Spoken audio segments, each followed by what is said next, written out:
আমি যখন মাংস রান্না করি তখন রান্নার পরে আলাদা করে একটা বাটিতে উপরের মাংসগুলো আমি সব উঠিয়ে রেখে দিই। দেখা যায় অনেক সময় খেতে খেতে নিচেরটা থেকে যায়, তখন আর নিচেরটা উপরেরটা সবগুলো অনেক মাংস হলে আবার ছাড়াই যায়, সব গলে যায়, আলাদা আলাদা হয়ে যায়, ভালো লাগে না, ঝোলটা শুকিয়ে যায় একদম। আর মাংসগুলো যখন অল্প হয় তখন তো একবারে খাওয়া হয়ে গেল, অনেক মানুষ থাকলো একবারে খেয়ে ফেললো। আর আমার তো একটা মেয়ে, ও আর কতটা খাবে, ওর জন্য আমি রান্না করে রেখে এইভাবে কেটে আলাদা করে রেখে দিই।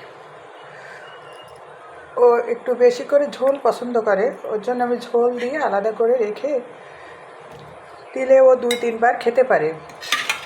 তাই মাংসটা রান্নার পরপরই আমি উঠায় রাখি যাতে মাংসটা নষ্ট না হয়।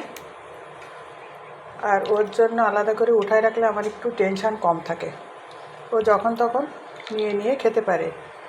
আর যদি 2-3 বার খাওয়ার পরে মাংস জাল দিতে দিতে থেকে যায়, তা সেটা আরও খেতে চায় না, সেটা আর মজা লাগে না। আম্মু এইভাবে উঠায় রাখবা, তাহলে আমার ভালো লাগে। তাই আমি সবসময় মাংস রান্নার পরে এইভাবে উঠিয়ে রেখে দিই।